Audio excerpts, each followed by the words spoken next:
एवं बाहर से पधारे हमारे दोनों काउंसिलर महोदय, युवा संसद के संयोजक महोदय श्री गोकुल सिंह सिसोदिया साहब एडीपी इंदौर, अपने ज़्यादा विलंब न करते हुए सभी अतिथिगणों से निवेदन करूंगा कि वे सरस्वती पूजन हेतु पधारें एवं मां सरस्वती का दीप प्रज्वलन एवं पुष्पहार द्वारा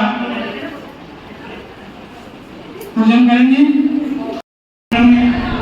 आज युवा संसद द्वारा आयोजित कैरियर मार्गदर्शन एवं मोटिवेशनल सेमिनार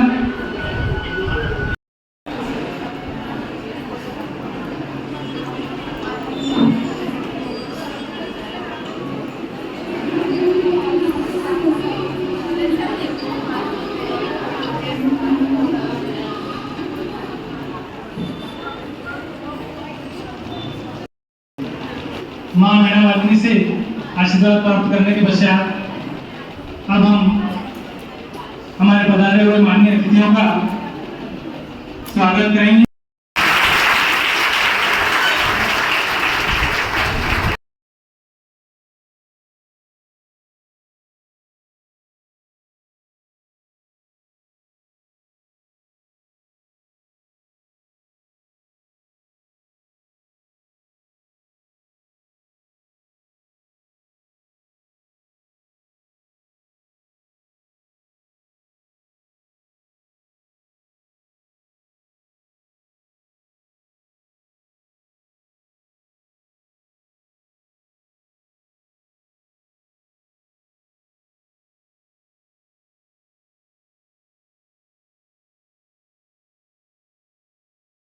सामाजिक सेवा प्रकल्प अभियान के रूप में विगत 7 वर्षों से समाज सेवा के कार्यक्रम कर रहा है। अंतर्राष्ट्रीय स्तर पर जिस प्रकार रोटरी क्लब, लायंस क्लब द्वारा शहरी क्षेत्रों में सामाजिक गतिविधियां साकार की जाती है, उसी क्रम में युवा संसद ग्रामीण क्षेत्रों में कैरियर मार्गदर्शन के सेमिनार, शीतकालीन सत्र में स्वेटर वितरण एवं अन्य विभिन्न प्रकार के सामाजिक सेवा प्रकल्पों का आयोजन किया जाता है। अभी हमारे बीच पधारे हुए श्री गोकुल सिंह सिसोदिया साहब ने इसकी शुरुआत करी थी और मैं विगत 7 वर्षों से संस्था से जुड़ा हुआ हूँ। मैं अकेला ही चला था, जाने की मंजिल, मगर लोग जुड़ते गए और कारवां बढ़ता चला गया। उसी क्रम में ये लगभग 7-8 दिनों में त्योहारों होते हुए इस बार हमें सौभाग्य मिला कि मनासा की इस पावन धरती पर हम ये कार्यक्रम कर रहे हैं। तो योग इस प्रकार बने कि मैंने सर्वप्रथम विधायक साहब से निवेदन किया तो प्रथम बार में आपके द्वारा स्वीकृति प्रदान करके कार्यक्रम की नींव ऐसी डाली कि कहीं से किसी प्रकार की बाधा नहीं आई और सभी प्रकार से आयोजन बिल्कुल सफल होने जा रहा है आपके सानिध्य में। और हम आशा करते हैं कि ऐसे सेमिनार अपने मनासा में बार बार होते रहें, उद्बोधन प्रदान करें। हम तो पूरे टाइम विधायक साहब को आमंत्रित करें। नमस्कार। गए हैं, अनेक स्कूलों में गए, कॉलेजों में गए, कॉर्पोरेट में गए, पर ये पहला अवसर है जहां 100% बालिकाएं हमारे बीच में मौजूद है। ये बड़े हर्ष का विषय है और मनासा जैसे क्षेत्र में इतनी बालिकाएं उच्च शिक्षा की ओर अग्रसर है। मैं आप सबका अभिनंदन करता हूं। युवा संसद एक छोटा सा प्रकल्प है। मैं चूँकि गवर्नमेंट अधिकारी हूँ और मुझे लायंस क्लब द्वारा सदस्यता ऑफर की गई थी, तो मैंने कहा कि लायंस क्लब करता क्या है, तो लायंस क्लब की गतिविधि जानी और सिर्फ एक कारण रहा कि वो विदेशी मूल से उसका उद्गम हुआ था। तो मैंने कहा कि चूँकि भारत का अगर कोई क्लब होता तो मैं सेवा के रूप में ज़रूर ज्वाइन करता।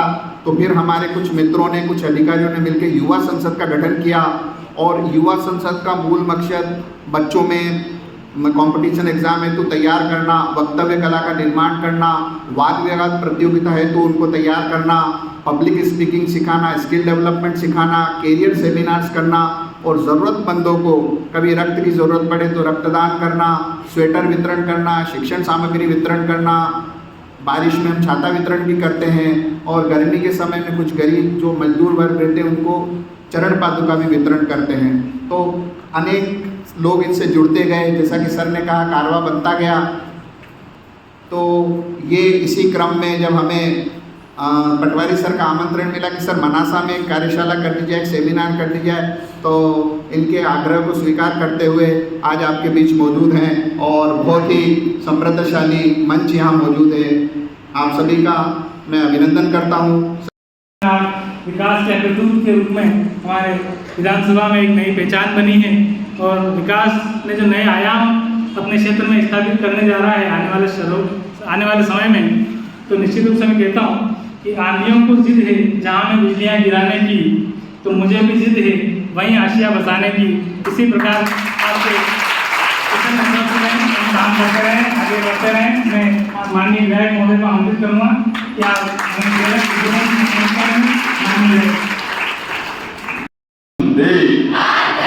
वंदे मां सरस्वती को नमन करते हुए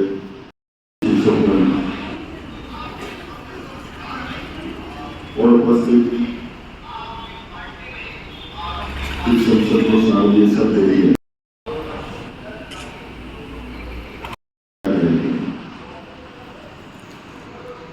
और मोटिवेशन तो ऐसा विषय है जो अनंत महासागर है।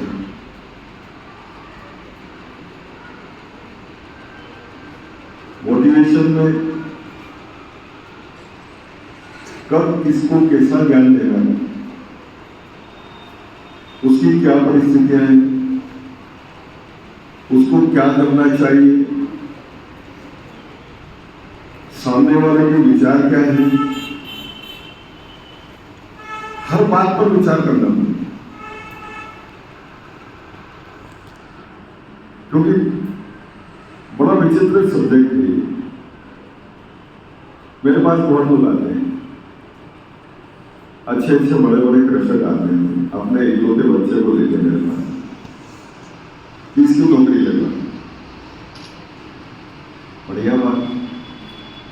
मैं उनसे ही पूछ लेता हूँ नौकरी कितना पैसा मिलता है, 10,000, 12,000, 15,000, क्या कमाते? अकेला लगता है, घर में 20-25 बीघा जमीन लेके बैठे हैं। अगर इसको नौकरी पे भेज दोगे तो अभी तो अकेला इसका काम चला लेगा। जब ये बड़ा होगा, इसकी शादी हो जाएगी, बच्चे होंगे, शादी हो जाएगी तब तक भी चला। और जब बच्चे हो जाएंगे उस दिन ये घर में आके खड़ा रहेगा और ये कहेगा कि जमीनें दे, क्योंकि मेरे को मकान लेना शेयर हो जाए। फिर वो कहते भी नहीं कर पाएगा। तो मोटिवेशन किस तरह का, सामने वाला चाहता वैसा मोटिवेशन नहीं, उसकी परिस्थितियां क्या है। जो बहुत अच्छा पढ़ लिखा है, जो बहुत ब्रिलियंट है, हम उसको आगे बढ़ने की सलाह दे सकते हैं। लेकिन जो नहीं पढ़ पा रहा है उसको एक अलग दिशा दे। उसकी पारिवारिक परिस्थितियां क्या है, इस पर भी डिपेंड करता है। क्योंकि हम किससे कहानियां सुनते हैं ना कि किसी की माँ यहाँ थी और बेटा और बच्चे बहुत सौ विदेश में चले गए, यहाँ माँ मर गई, 15 दिन बाद मालूम पड़ेगी ऐसा ही लास्ट में करोड़ों अरबों की संपत्तियां रह गई। तो मोटिवेशन समय काल परिस्थितियों के अनुसार, उसकी जरूरतों के अनुसार उसका माइंड मेकअप करना, यह है मोटिवेशन। और इससे आपको दिशा मिलेगी निश्चित रूप से। मोटिवेशन खुद को भी करता है इंसान। मैं आपसे कहता हूँ रोज कि अपने आप से बात किया करो, खुद को मोटिवेट करने की बात है। हम जिस लक्ष्य को लेकर चल रहे हैं उस लक्ष्य के प्रति अपने आप को मानसिक रूप से तैयार करना भी मोटिवेशन है खुद के लिए। रोज मोटिवेट करने कोई नहीं आएगा, रोज दिशा दिखाने कोई नहीं आएगा, पर हर रोज दिशा आपको अपने अंदर से तय करना पड़ेगा।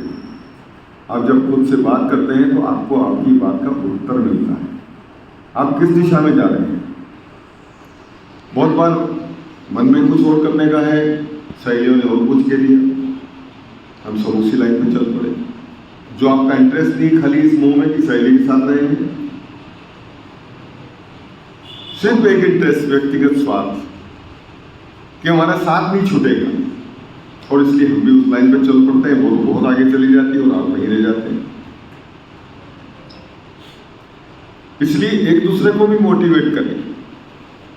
जो जिस फील्ड में दक्ष है, जिसमें जो संभावना है, जिसकी जो भावना है, उस फील्ड में उसको आगे बढ़ाएं। ये भी सहेलियों का काम है, ये भी परिवार का काम है, और उस दिशा में आप मार्गदर्शन लें, क्योंकि आपकी शुरुआत है, टर्निंग पॉइंट है। 11th-12th में जब आप आते हो तो आपको अपनी अगली दिशा तय करनी होती है कि मुझे किस फील्ड में जाना है। ये सही समय है जब आप निर्णय करते हैं, क्योंकि एक बार दूसरे जिस लाइन पे आप निकल गए फिर उससे बैक नहीं हो सकते। इसमें रिवर्स वाला काम नहीं है। तो आप खुद को मोटिवेट करें, एक दूसरे को मोटिवेट करें, और समय समय पर जो सेमिनार्स ये आयोजित होते हैं निश्चित रूप से आपके लिए बड़े हितकारी हैं सेमिनार्स, क्योंकि इनमें आपको बहुत भिन्न भिन्न चीज़ों से जानकारियां मिल जाती हैं। बच्चे बहुत समझदार हैं, खुद आगे बढ़ना जानते हैं, और इस मोटिवेशन में मेरा एक आपसे निवेदन है कि जब बेटियों को मोटिवेट करें तो आप इनके अंदर का भय निकालें। एक जो फोबिया होता है कि हम बाहर जाएंगे कैसे लोग मिलेंगे, क्या है, सब जगह कोई सीन वाला नहीं मिलेगा, सब बिना सीन वाले ही मिलेंगे। इन बच्चों को ये मोटिवेशन जरूरी है कि अपने अंदर एक हिम्मत पैदा करो, और हिम्मत ये कि कहीं कोई दिक्कत है, परेशानी है, जब आप विरोध करने के लिए खड़ा होते हैं तो आपके साथ समाज के 10 लोग खड़े हो जाते हैं, बाजार के 50 लोग खड़े हो जाते हैं। जब आप विरोध शुरू करते हैं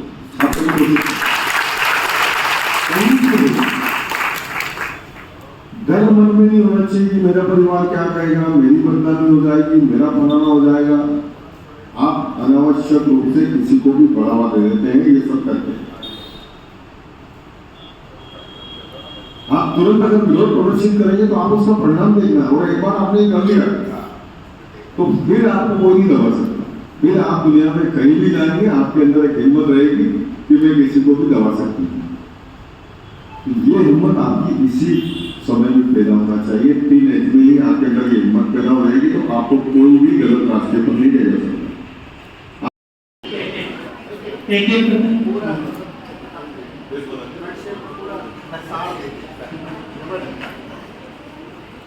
बहुत शानदार है। युवा संसद की ओर से माननीय विधायक बहुत ही प्रेरणादायक उद्बोधन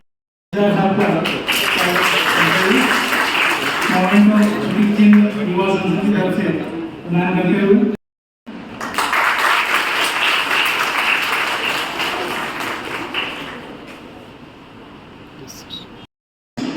24 hours and 1440 minutes, मतलब 24 घंटे में 1440 मिनट का रिचार्ज अपने पास आ जाता है।